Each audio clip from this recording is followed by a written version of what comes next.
So the Wheel of Time has been canceled. Let's talk about it. If you've been paying attention to this channel at all, then you know I primarily talk about two things: witchcraft and the Wheel of Time. One of those things is being taken off the table because Amazon got greedy. So welcome to what's probably my first ever random video essay / rant about Wheel of Time being canceled, but more importantly, what it says about the overall state of streaming TV today and why it's becoming a problem. They're saying that Wheel of Time was canceled because of financial and investment reasons. They're just not getting the return on investment that they wanted. But I'm over here like, what about our investment as not only viewers but paying subscribers? This is starting to become a pattern and a trend across every single streaming platform at this point, of shows being canceled after only 1 or 2 seasons because they're not performing or getting the numbers that the company wants. But at this point, why should we be paying these subscription services to make these shows at all, let alone take the time out of our day to watch them and get invested in them, if they're all just going to be canceled after 1 or 2 seasons? Shame on us, I guess, for thinking that Amazon was going to be the one taking these shows seriously and taking their original series seriously, because typically when we're talking about this issue, Netflix has been the most repeat offender thus far. So I'm sure all of us Wheel of Time fans, and especially Rafe Judkins, are none too pleased with Amazon right now for investing and giving them control over this IP just to have it thrown in our faces and thrown by the wayside.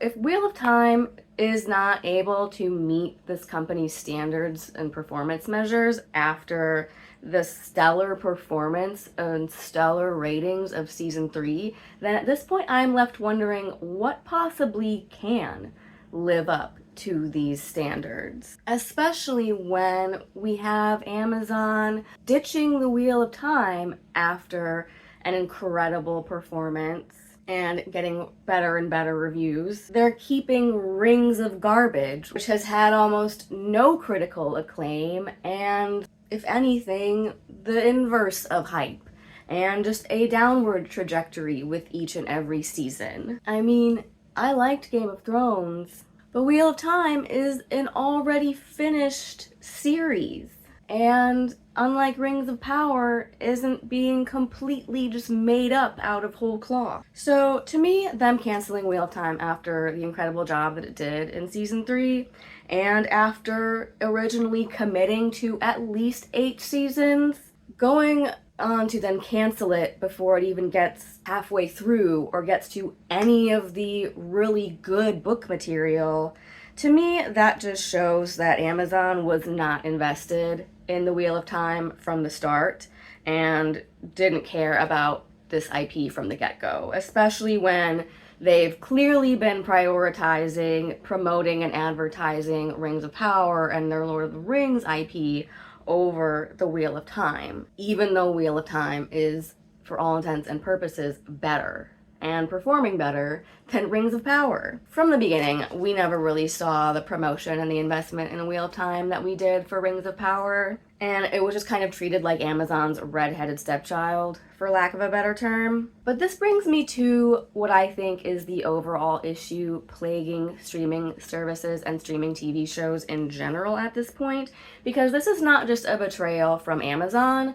We're seeing this kind of, like I said, repeated pattern of behavior from every single streaming service at this point, to where it's seeming now like no streaming TV service is really investing in their original content at all. We have not just lack of episodes per season across all platforms, they're all guilty of doing this and giving us these big, high-budget TV shows that we're wanting, but only giving us 6 to 8 episodes per season if we're lucky. And then on top of that, limiting episode lengths for no reason. This is not cable TV where you have to make time for commercials and you only get maybe a 45 to an hour block of programming to fill per show. These streaming services are not tied to cable TV models of programming and airing their shows, so why are we limiting ourselves to only 1 hour episode lengths? Why are we limiting ourselves to only 8 episodes per season? It's arbitrary and there's no reason for it, and it's crippling the format of storytelling that they're trying to achieve with these types of shows and these types of stories. And not only that, it's also really hampering viewer investment and retention and the rewatch value of these shows. Because what's the point of even keeping these shows in your catalog or wanting to go back to rewatch them if we know that it's just going to end abruptly after the 3rd season and that all these shows are just going to be canceled and end on cliffhangers? There's no reason for us to even get invested from the beginning, because this is their pattern of behavior at this point. And it's really starting to make me angry and go on this rant because the whole reason a lot of people cut the cord with cable TV and moved on to subscription services is because of the appeal that these streaming services were offering, with this draw of having big budget, epic length storytelling formats that syndicated TV couldn't do.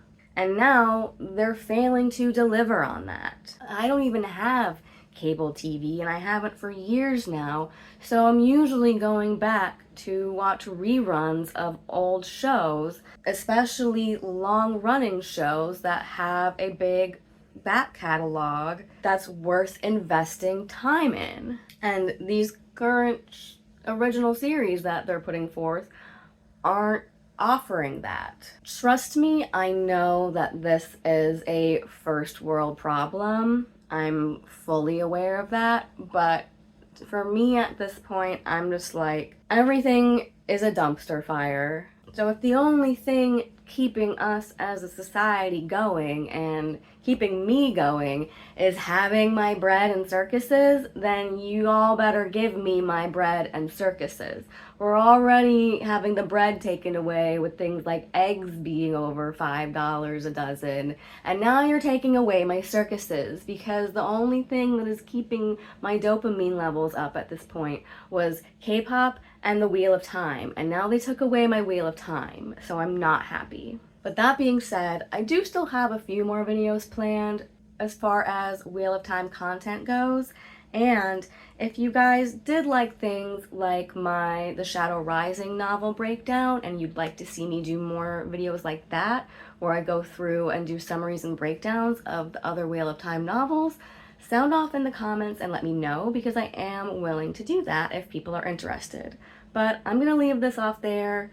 Let me know what you guys think about Wheel of Time being canceled, and if you agree with me for what it says about the sorry state of streaming TV overall, because at this point, I'm just going to be boycotting Amazon entirely and really not willing to invest in their or any other streaming services shows at this point, because it seems like there is no point. But thanks for listening to me rant, and until next time, stay classy, everyone.